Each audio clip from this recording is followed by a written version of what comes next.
Assalamualaikum warahmatullahi wabarakatuh. Saya akan mereview pertemuan ke-6 mata kuliah hukum pidana berhubungan Ibu Prof Dr. Hajah Nuraheni Nuraini Sahem berhalang hadir. Maka pada pertemuan ke-6 ini yang mengajar mata kuliah hukum pidana adalah Bapak Muhammad Rendi Aridhayandi SHMH, Bapak Dr. M. Rendi Aridhayandi SMH. Beliau menjelaskan mengenai sejarah terbentuknya KUHP yang disebut di dalam undang-undang tersebut di dalam pasal 6 ayat 2 tahun 1096 dan juga membahas tentang Indonesia menggunakan sistem hukum, yaitu sistem Eropa Kontinental yang menjunjung tinggi nilai kepastian hukum dibandingkan keadilan hukum. Serta Indonesia menganut asas legalitas dan juga Indonesia menggunakan hukum positif Indonesia, di mana kalau misalnya bertentangan dengan undang-undang ini maka bisa diadili dalam Mahkamah Konstitusi. Kemudian beliau menjelaskan bahwa ketentuan peralihan dalam pasal baru KUHP baru ada dalam pasal 613 sampai 620. Kemudian pasal ketentuan penutup dari 621 sampai 655. Jika misalnya kita tidak puas dengan peraturan perundang-undangan yang baru ini, maka semua orang dapat mengajukan banding dan kasasi atau juga peninjauan kembali. Peraturan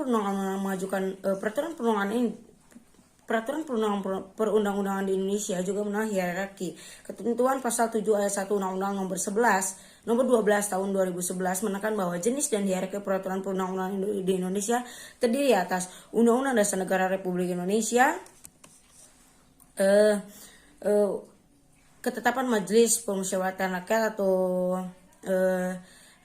dan undang-undang peraturan pemerintah pengganti undang-undang. Peraturan pemerintah ada peraturan presiden, peraturan daerah provinsi dan peraturan daerah kabupaten atau kota. Kemudian Bapak ini juga menjelaskan bahwa ketentuan denda pasal 79 di dalam KUHP baru pasal 79 ayat 1 di mana pidana denda paling ditetapkan berdasarkan kategori 1 yaitu sejumlah 1 juta rupiah, kategori 2 2 juta rupiah, kategori 2 10 juta rupiah, kategori 3 50 juta rupiah, kategori 4 200 juta rupiah, kategori 5 500 juta rupiah, kategori 6 2 miliar rupiah, kategori 7 5 miliar rupiah, kategori 8 50 miliar rupiah.